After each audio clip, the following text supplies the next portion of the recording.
देखो, if the sum of the first 14 terms of AP, ठीक है, is 1050 and its first term is 10, find its 20 terms. कोई दिक्कत बेटा? देखो सबसे पहले गिवन क्या है आपके पास, फर्स्ट क्या है 14 टर्म्स का सम, यानी S 14 कितना है 10 50, ये बात क्लियर है।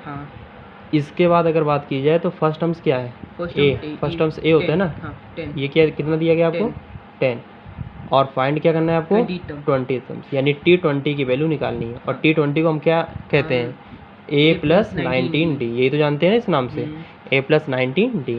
अब देखो S14, तो Sn का फार्मूला क्या होता है n/2 2A प्लस n-1D, ये क्या हो गया फार्मूला, ठीक है। S14 दिया गया है, इसका मतलब S14 क्या हो जाएगा 14/2 2 इंटू A की वैल्यू 10 है, क्या D गिवन है आपको नहीं, तो D हमें यहाँ से फाइंड करने का मौका मिलेगा, ठीक है।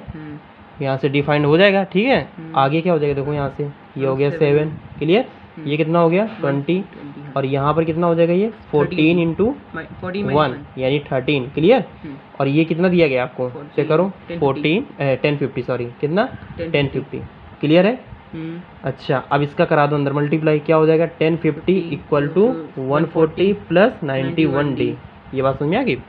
अब क्या हो सकता है, इसको उठा के फिर अब 140 1050 में 140 क्या कर लो माइनस 910, कितना बचेगा देखो 0 में 0 गया 0, 5 में 4 गया 1 बचा, और 10 में गया 9, 910, और यहाँ 91, ठीक है। 91 से कैंसिल करेंगे तो कितना आ जाएगा 10 टाइम, D की वैल्यू जो निकालनी थी निकल आई। हमें निकालना क्या है यहाँ पे देखो A प्लस 19D की 14D, T20 ना, तो 19D है, तो भैया A कितना है तुम्हारे पास A is 10 and 19 multiplied D भी कितना है तुम्हारे पास 10, चेकआउट करो, ठीक है। तो भैया D यहाँ रख दो आप, 10 कितना हो गया 10 प्लस 190, और इसको ऐड कर देंगे तो 200, यानी कि T20 की वैल्यू कितनी आ गई 200, यानी कि 20th टर्म्स कितना होगा AP का 200। क्या आपको ये क्वेश्चन समझ में आ गया? पक्का? चलो ठीक है।